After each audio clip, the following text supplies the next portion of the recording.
find it it would be helpful if, like you said, that it kind of irritates you about how a lot of people think. And I've seen enough to, like, I don't know where I sit on the whole thought spectrum, but I've seen enough intolerance in my life to know that I don't want to be one of those intolerant kind of thinkers. I know that there are some Mormons that just can't tolerate other Christians because of their worldview that they can't tolerate. And I know that there's certain Christians that wouldn't even consider Mormons Christians and can't tolerate where we're coming from. Right. And but then there's the whole work that you do, the whole interfaith kind of ministry that you're part of, that sort of helps that whole thing along. That was a good segue. Yeah, let's go a little bit into that, because I find that a very valuable and noble work to build bridges with other faiths, to find the common ground, and to stand in that holy place that is the common place that we stand. It's a faith in Jesus Christ, and there's deep differences for sure, but why must we stand apart? And so, yeah, to talk a little bit about your interfaith work. Okay. Well, historically first, as I say, I come from a diverse place anyway. So you do, yeah. I didn't realize. Was always interfaith. I can see your whole life, all the events in your life have contributed to the work that you do now, from your childhood to your education. It's probably true for everyone. But yeah, certainly there was that diversity element. When I was in Toronto after my mission, I think it was Sam Baker was the stake president then, and I believe that he was the one who got me involved with a group called the Multi-Faith Anti-Racism Committee of Toronto. Okay. So it was people of diverse faiths and diverse religions trying to influence policy within the city. I got to know Councillor Denzelman and Wong at that time. Mm-hmm. During that time, I started to create the magazine called the Toronto Journal of Interfaith Dialogue. I got one issue successfully published, and being the brilliant businessman that I am, couldn't do anything else with it. But see, I did that while we had our first son. So if I'm getting these times mixed up, that's where the confusion is. Okay. So that was one group. I was involved with the multi-faith anti-racism group. And you founded that, or no? I was just involved with them. Okay. I sort of took over Sam's place on there. I think eventually as the Mormon guy, and they were more politically focused. A.V. Go, who's a well-known lawyer in the Chinese community, was in that group. We got involved at one time with a University of Toronto professor who believed he was being discriminated against, and I remember being at a couple of heated kind of meetings that I wasn't completely comfortable with. So the political side of interfaith work wasn't really a strong attraction. But at that time, I also attended an interfaith conference that we had in Toronto at the Royal Ontario Museum. That's where I was sort of flogging the magazine the first time, and got to meet a lot of good people there, highly intellectual Muslims, and there were some Jewish people there. The Orthodox Jewish people don't tend to get involved as much. And I ended up having opportunities to speak at a couple of other churches. Mm-hmm. One sort of a very fringe spiritual Christian group, probably more Unitarian than anything, although I don't think that was the group that they were. So that was sort of the foundation for the work, and I got a taste of the community. I got to enjoy the community very much. Then we moved back here, and I was made Director of Public Affairs. As I mentioned earlier, I had that opportunity to get involved. So this is, now you're currently Director of Public Affairs, but you've had this calling before. I had the calling once in Toronto, yeah. Okay, so that was the first time. Yeah. That was years ago, and now I'm doing it here.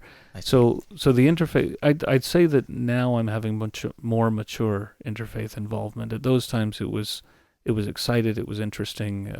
Doing the magazine was very interesting, able to meet a lot of people, but I didn't really understand at that point in my life how to maintain the relationships or how to make the work move forward. Where now I think, and perhaps getting the law degree in the meantime has helped. Take that impractical artist philosopher character and give him some skills. So So now I feel that I'm more effective in that community, that I have a greater understanding of the people that I'm with, and I think I'm developing real friendships. I have to admit, the Interfaith Grand River group is astonishingly warm and friendly. It's had issues, it's had conflicts. There are some people who feel on the out sometimes, but there are a core of people there who really care about each other, and it goes back to something you were mentioning earlier about that, where we stand together, what we have in common. Mm-hmm. And of course, in a true interfaith group, you don't have in common faith in Jesus Christ. Even if other people might use those terms sometimes, it's not the same thing as you have as a group of Christians. But you do have in common faith. You do have in common a sense that there is a spiritual component to life. Very often a common commitment to principles of love and justice and kindness and all those things that make life safe for everybody. And that's largely the focus of those groups, is how can we live safely together where each of us can flourish within our own faith group, within our own view of the world.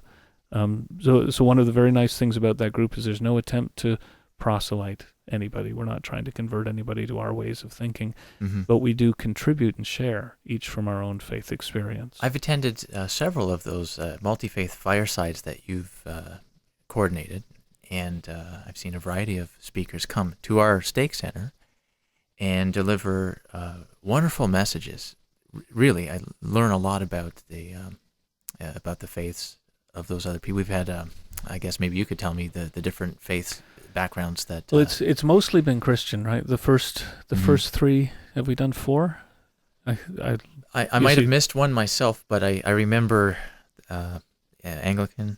We've had. I remember. We've had Lutheran as well, Mennonite, Catholic, Orthodox, and there was a Mennonite speaker who was actually an evangelical minister but working for a Mennonite church. Mm-hmm. So we've had that little bit of a mix. The last one I think was where we had Harold Albrecht. The last one that was Christian, Harold Albrecht, who I guess comes more or less from a Mennonite or he was the speaker. Background. He was one of the speakers. That time. I missed that one. Oh, that's the one you missed then. Oh, okay. That's too bad. So he's our just for those that don't know. That's our local MP, right. member of Parliament, currently serving.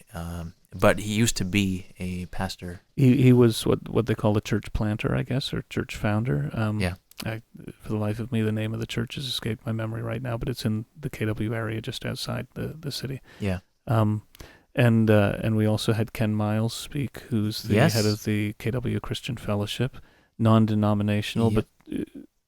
From the outside looking in, we'd say sort of an evangelical background, but I think he said it is different.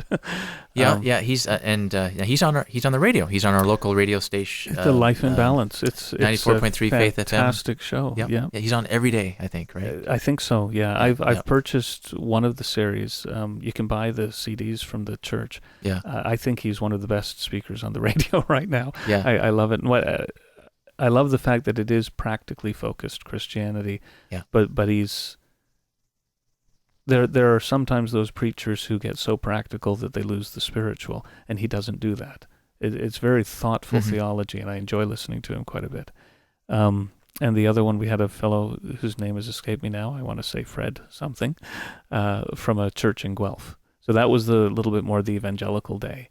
But we focused on topics. How do you have faith in Christ? Why do you have faith in Christ? How does that faith affect your family? That kind of thing. Mm-hmm. And then the last one we did was a Muslim-Mormon dialogue, where I missed that one too. Did you? Okay, that was the last one. And who knows where we'll go now that we've got a new stake presidency, with maybe new direction in the way we do things. But it was nice to finally reach that point. I find. It's very valuable. I find I've invited friends of other faiths to these firesides, and they've of course at these firesides it's usually two or three. We've tried to have at least three speakers. Three speakers, and one of which, if it's hosted in our building, it's one of the representative from the Church of Jesus Christ of Latter-day Saints, so they could get a better understanding of where I'm coming from, as my guest at this event, and then. I guess the other ministers and pastors, and there's I think there was a female pastor? Was she a pastor? She was actually, I think she was a teacher from Harold's Church, actually. I think she was a Mennonite. Wasn't she Mennonite? Well, it's an Anabaptist background anyway. Yeah. I found her very good talk. Yeah. Yeah, it has been predominantly men, though, that we had. The Muslim Mormon one, we had 2 women and 2 men, and 2 young people speak. Oh, okay. Oh, excellent. So trying to the getting diverse on the gender level is harder. Now is this something like maybe this has been around a lot longer than I've known, but I haven't noticed until just recent years when you've organized these events. But is the church doing this more and more? I see, you look up on the church website and you see there's a member of the 70 out doing multi-faith firesides out in Alberta, and you take a look at the church in general, at the invitation of the First Presidency, Ravi Zacharias spoke in the Tabernacle to with all the other churches in Salt Lake City, many of them being represented there in this multi-faith event. Yeah, I think the church has always had an interfaith outlook. Sometimes it's hard to see it through the missionary veil, right? Yeah. It's also, because we have a strong proselyting culture, that can get in the way of recognizing that we have a strong interfaith cooperative culture as well. And BYU has done work with the Vatican, with Muslim groups, and it's not unusual for us to be out working with other faith groups and other faith communities and organizations. Mm-hmm. In fact, Brigham Young, as one of the quotes attributed to him, is where he said, "You could bring a Methodist preacher in to teach in our Sunday school, he won't say anything wrong." So, there's always been openness to listen to others. Joseph Smith had the same outlook. He welcomed other faiths into Nauvoo. Yeah. I mean, Nauvoo is founded by the Mormons, but then he would allow other churches.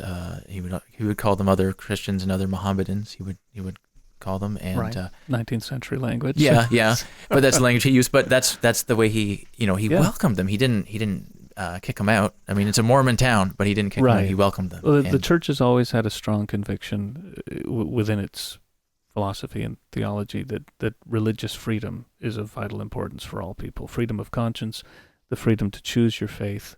Again, I mean, why don't we baptize children? Because they can't choose.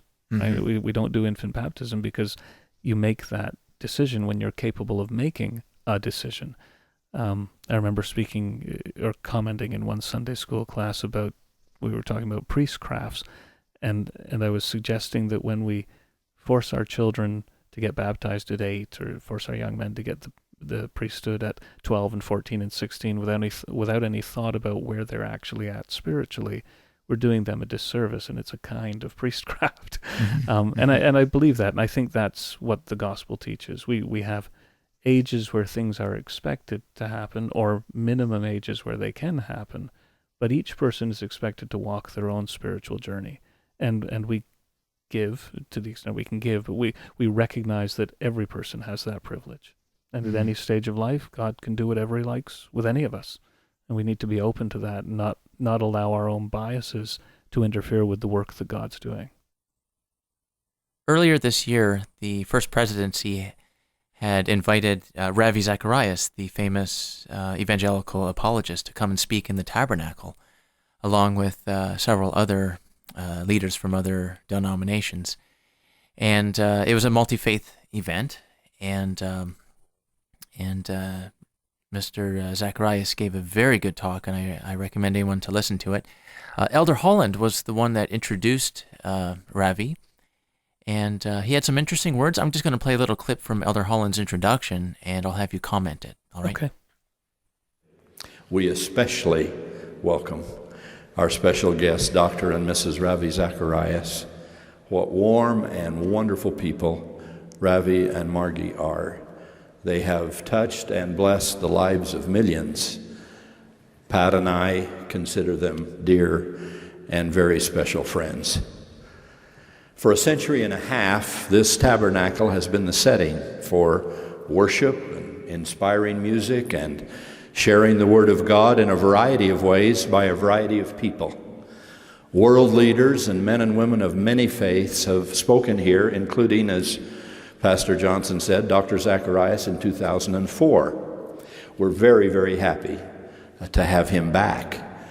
I say that in part to assure any who may be wondering whether tonight's gathering of evangelicals and Latter-day Saints under the same roof is to be interpreted as clear evidence that the apocalypse is upon us. Who knows, it may be, but no joint ecumenical statement of any kind is being attempted here.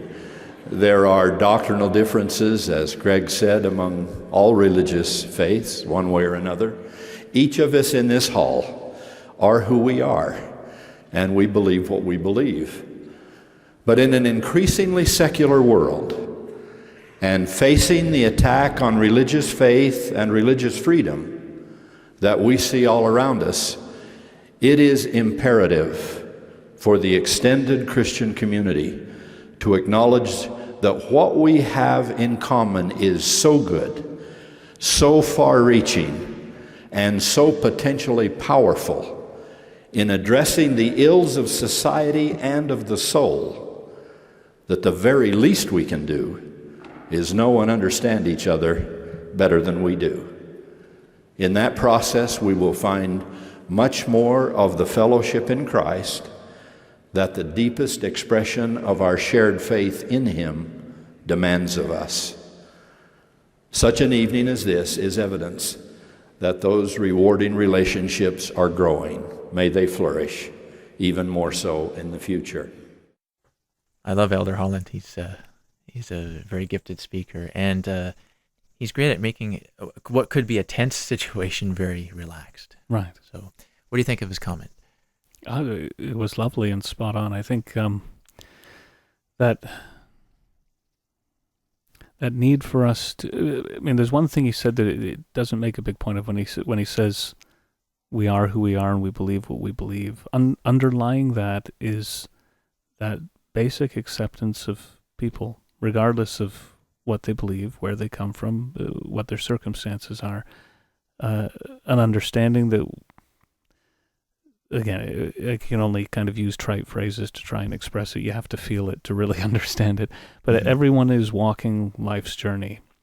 Everyone is suffering pains and experiencing joys, and they are the people they are. And our job is to love one another, regardless of what people might believe. And sometimes beliefs get in the way of loving when beliefs inspire doing harm to other people.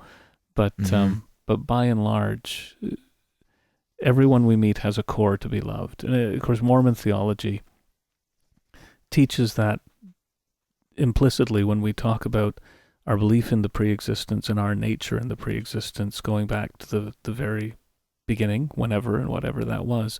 The idea that there's this core intelligence, this core being that each of us has, each of us is, that's the true us, that's having layers and layers added upon it as it goes through an eternal existence. That teaches us that every single person that walks the earth is an eternal being, and a being of some profound and deep beauty, deserving of respect and love, and that's through love that we're going to bring out the best in people. Anyway, that's what I was reading into that little phrase. Yeah, I especially, what made it powerful to me is the part where, especially in this world where it's like there's all kinds of, really difficult things in this life. There's a lot of evils out there, and there's a lot of things that are pulling us one way or another, and at the very least we can do is stand together and try to understand one another. Yeah. And that's the starting point for being able to stand together and work together. There has to be a level of trust that we're willing to give to one another. Yeah. And of course he commented on the fact that faith is under attack. I don't remember now if he used that exact phrase, but I mean, we are living in an age where faith is under attack. Just the very concept of faith, which is most disturbing. Again, going back to my philosophical background, even the most profoundly atheistic person needs to recognize the role of faith in our lives and what it contributes to our character and our capacity to live moral lives. And so to attack faith at its foundations, as they seem to do, to attack every feeling that goes along with faith, is damaging to humanity on the whole, whether people believe in God or not. I encourage anyone who is able to listen to the talk by Ravi Zacharias. It's an amazing talk. I'm going to put a link to it on the website. Excellent. And this Ravi Zacharias, he is probably one of the strongest apologetic voices out there. I mean, he can go head to head with a Richard Dawkins or Christopher Hitchens. Late Christopher Hitchens. Yeah, they can't go head to head now. They can't go. Yeah, and they so, could, but it would require one of those spiritualists to help out. And so, with someone like Richard Dawkins, I don't know if you've seen much of his stuff. No, I've read a little. I have to admit, in my younger years, apologetics seemed like an area I might gravitate towards, but I hit a stage where just trying to make myself be a good person was enough hard work. so I stopped being as much. I have a friend who's very involved in apologetics, and he listens mainly to or reads William Lane Craig, who's similar to Ravi Zacharias in terms of his intense intellect. And what a godsend, for real, because there's a movement out there. There's an atheist movement out there, which is, and I just wanted, like right off the top, I'm not saying atheists are bad people. I know some very good, moral people that happen to be atheists. But the problem that they have with faith is probably a lot to do with maybe some of the thoughts that you were having with organized religion and how that. A lot of it comes from there, it seems. Yeah. Yeah, it seems like institutions can really do harm. Even if they intend to do good, you can't help it. If you get an institution with enough people, somewhere along the line, someone's going to get hurt. And there are certainly wolves in sheep's clothing. There are wicked people that make use. It's that lovely phrase from the movie Brigham City, where it says, "There's nothing a serpent likes better than paradise." When we try to create a perfect, noble, and righteous community, we often leave ourselves vulnerable to wickedness. So Christ says, "Be as sly as foxes," right? We have to be a little smarter than that. But the wicked do creep in, and wicked things happen. Just we can't deny it. As again, one friend said to me, there isn't a religion that doesn't have blood on its hands, which is unfortunate. We even have to admit that in our own faith, despite the nature of our beliefs. Every institution, every church has skeletons in the closet. Yeah. And part of the process is getting them out of the closet and cleaning it up. Yeah. And thank goodness for the aggressive atheists who are taking us to task. But so they're a godsend as well. They can certainly be a godsend. I think, and the one time I did read, I think it was part of Christopher Hitchens' writings, the degree of nastiness, bile is the word that comes to mind. The extent to which his motivation is unkind makes me dismiss him.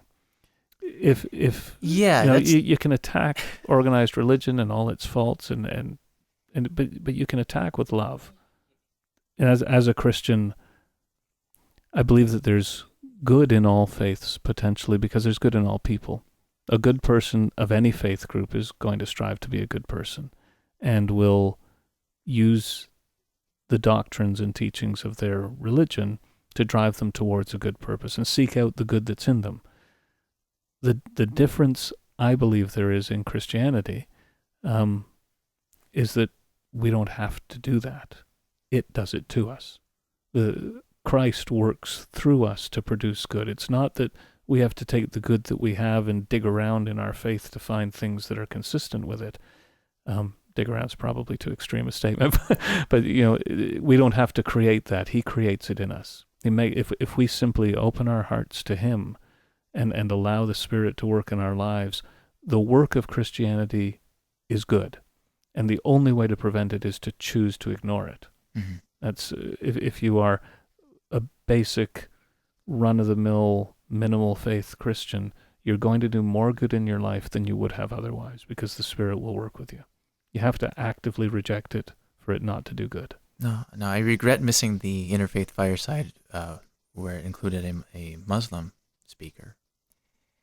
What common ground do you stand on with the Muslim, or with a Buddhist, or with someone other than a Christian? How do you what common ground do you stand on with a Jew? It's easier to find common ground with a Jew, certainly far greater. But yes. but when we're talking about a non-Abrahamic tradition, where do you? Islam is, of course, Abrahamic. It is. It just comes from the Ishmaelite side. Okay, but let's talk Buddhist, where there's not an obvious common ground. Where can you, like, there's a huge percentage of the population of this world that is Buddhist, and what is God's plan for them? What is the Mormon view on that? Are they lost? Well, are they? Well, I certainly can't speak for the church. My understanding is, we're each going to be judged on our own merits, for having done the best we can with the situation we're given. And the grace of Christ, we believe, is available to all people up till the time that there's no way they're going to accept it anymore. So I can't really say what's going to happen to a good Buddhist in the future. Where I think we have common ground in this world is in the belief that there are greater values than just the material things we see around us. That love and compassion have real meaning, and striving to put those into effect in our lives. That's a goal we all share. There aren't a lot of other, I think, strong common grounds. I mean, some flow out from theology in similar ways. In the value of life is something we tend to all share. But and even principles like love and kindness, we all share those things, but we place different values and priorities on them. So you can say that a common ground for Buddhists and Jews and Hindus and Muslims and Christians and pagans and whatever is love. But we all define the word differently. We all place it in a different category of the virtues. We might like to borrow phrases from each other to make us feel good around each other, but the fact is it's different. And digging down into the depths can sometimes open up doors where there will be conflict, there will be dividing lines between us. One that was interesting for me, and maybe a good Muslim scholar listening to this will tell me I have it wrong, but when we did the Interfaith Fireside between Muslims and Mormons and we talked about the family, I did a little bit of background reading and looked at the concepts of marriage in Islam, and I came away with the impression that although both groups cherish family, both groups recognize the value of healthy family relationships, love between husband and wife and parent and child, and preserving those relationships. Those are values we share. We're on common ground there. But what it appeared to me is that the underlying concept in marriage for Islam is contract. It's a relationship you go into not with the same intentions of a business contract, but in the same sort of way. This is my side of the bargain, this is your side of the bargain, and as long as we fulfill our roles, everything's going to work out right. Where at least the Mormon concept, and I think generally amongst most Christians, the concept that goes along with marriage is covenant. And covenant isn't just a contract. We use that word when we're talking about contracts, but covenant is a person-changing thing. It changes your status as a person. It changes what you are. And so it's not just you entering into a partnership with someone else. You're covenanting to let that person become part of you, and you become part of them in a way that their hurts are yours, their happiness is yours, and vice versa. So it changes who you are. And I think in a contractual concept of marriage, things like divorce, certain polygamous practices, maybe that's a dangerous one to open up in this conversation, they become easier to do, right? It's whereas in a covenant relationship, it's harder. It's harder to do that. Although Mormons don't have a prohibition against divorce as the Catholics have had, it's hard to get divorced as a Mormon. If you really, really understand what marriage is supposed to be, the decision to get divorced is excruciatingly painful because you're breaking a covenant. You're not just getting out of a contract that hasn't worked. Yeah, there's a lot of... It's not a decision made lightly, that's for sure. No, and of course, divorce never is, and so maybe I'm not using the best examples here. But no, I acknowledge it's harder for Mormon couples to divorce than it is for, I would think, many other groups. If they really understand their faith, and if they've entered into marriage within that context. With the Mormon understanding of marriage, which is different, which is a little bit different than a mainstream Christian understanding of marriage. Like I know that I know many very good Christians, and marriage is taken very, very seriously. It's the highest. Really, it's the closest thing to what God is doing. You know how God covenants to marry His bride, the church, right? I mean, this is a whole analogy to teach you what God is doing with the church and that kind of thing, and so it is a very, very sacred and very. But interestingly, thing. Even using that example, you point to one of the differences for Latter-day Saints. If you view marriage in this life as, in some sense, just a metaphor, a way of learning about what God's doing, because ultimately you're not going to be married in the eternities, and you're going to be in relationship with God, and so you just need to have this experience to improve your relationship with Him. The marriage is diminished a little. In comparison with the Mormon view, where the marriage is an eternal relationship that causes you to become like God is. That it's part of fulfilling the atonement of Jesus Christ to enter into this marriage relationship and live in that covenant relationship eternally. I guess it's hard for me anyway, to express that clearly, but there is one of the differences. The fact that we don't see marriage as ending upon death changes a lot. Yeah, and I understand that there's a wide spectrum of speculation, I'll call it, as to what happens afterwards. Like I know there's Christians that believe that, of course we're going to, like, why wouldn't we be together? You know, when the missionaries say, would you like to be forever or together for all eternity? And the presumption is, what? We're not going to be? Right? Well, I think the Lutherans actually years ago started borrowing our phrase, families are forever. Yeah. I remember seeing it in their pamphlets and thinking, well, what are you talking about? That's not really a Lutheran doctrine. There's some that believe it, well, because, you know, in that, because Jesus said, you know, none are given in marriage after, you know, in the resurrection, and therefore there's good argument in the New Testament against our beliefs. You know, therefore there is no, you know, there is no one there's no marriage in heaven, you know, although the Sadducees were questioning him on the resurrection in that question. Yeah.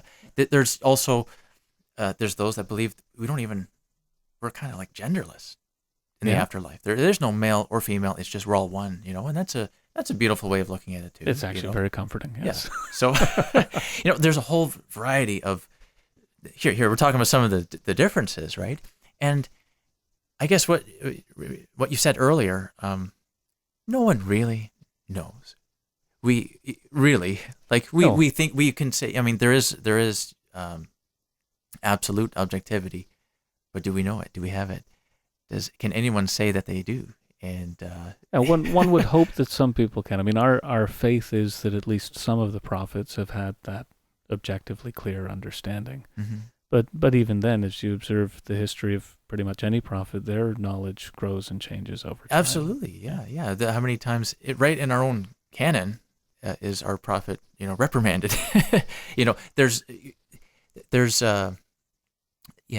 certainly open for prophets to be fallible, and that's okay. Yeah, and that's quite expectable. All throughout Scripture, prophets are fallible, and not that God is not, but we hope not anyway. But yeah, there's plenty of examples in the Bible and in the Book of Mormon of prophets that have erred in one way or another and have fallen short. Well, again, if that wasn't the case, there'd really be no need for Christ. If we were capable of getting it right all the time, then what's the point in a Savior?